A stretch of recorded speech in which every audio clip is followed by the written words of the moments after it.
Well, we also let children come to Christ not just by bringing them under the sound of the gospel, but by leading them in family worship in the home. The family should be gathered together on a regular basis, ideally on a daily basis or nearly a daily basis, to read from the scriptures and to pray together. And at this time, a portion of the Bible should be read, and the head of household should make some comments on the text and give some explanation of it. Then prayer should be offered to the Lord for needed family graces and mercies, in addition to all kinds of other prayers as well. Sadly, family worship has fallen out of practice among Christians.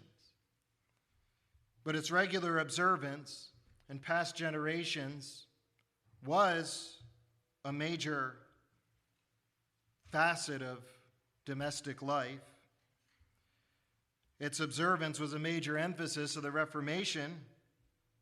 The Reformation sought to reform all of life according to the Word of God in every sphere and aspect of society, including the domestic sphere.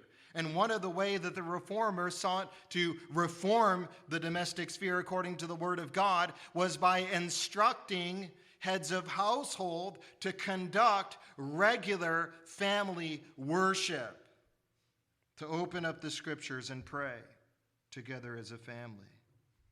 And this actually has its roots in the scriptures. Family worship was first instituted all the way back in Genesis 4:26.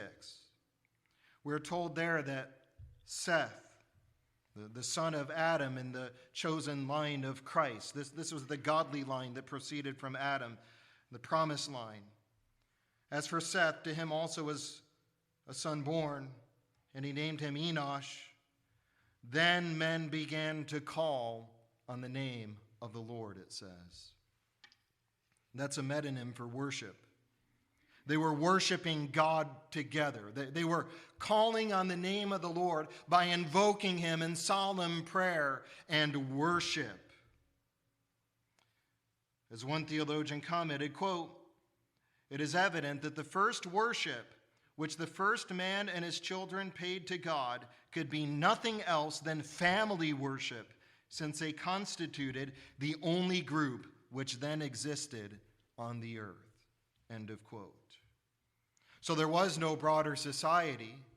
There was no collective corporate meetings wherein those who identified with God and believed in God assembled in a public assembly. The first assemblies to worship God were family assemblies. It was family worship.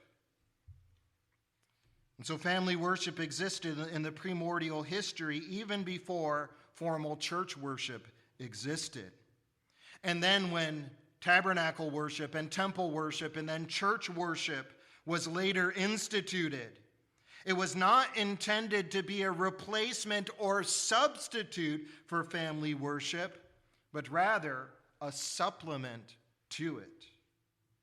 And just think, if a family gathers and reads and discusses just one chapter of the Bible together every day, and they do this for the 18 years of the child's stay with that, from the child's infancy to adulthood, they will have read and discussed the entire Bible at least 5 times. Such family devotions provide an invaluable forum for discussing every conceivable topic under the sun, and also for parents to impart to their children a broad curriculum of personalized biblical instruction from literally every text of the Word of God 5 times over. It provides opportunity to point the children to Christ and to pray and invoke Christ's blessing upon them every single day. And so parents should bring their children to Christ, leading them to Christ through daily family worship.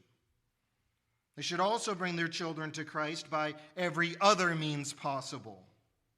And for us who are parents of little children, that means we should strive to be a consistent, godly example to them. We should seek to provide a biblical education for them through methodical and catechetical instruction in the faith. We should train them and seek to form character in them through formative and corrective discipline, and that without passive leniency or overbearing severity. We should equip them to think biblically and critically about the world around them. We should seek to instill in them an appreciation for truth and goodness. We should protect them from corrupt and worldly influences that can ensnare their souls. And we should train them in whatever ways we can to cultivate the character and the gifting and the capacity to serve God faithfully in whatever vocation that He would call them to do. And we should especially shepherd their hearts. We should pastor their souls. We should watch daily over their spiritual condition. And we should play the role of a prophet, priest, and king to them under Christ as we seek to raise them in the nurture and admonition of the Lord. And in all this, we must at the same time realize that we have no power to actually secure the saving benediction of Christ upon our children.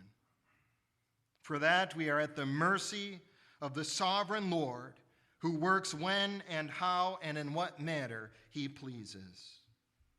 A baby doesn't come into this world in a state of innocence. He doesn't come into this world as a clean slate. He comes rather, as one person has put it, as a viper in a diaper. Children inherited from us our sin and our fallenness.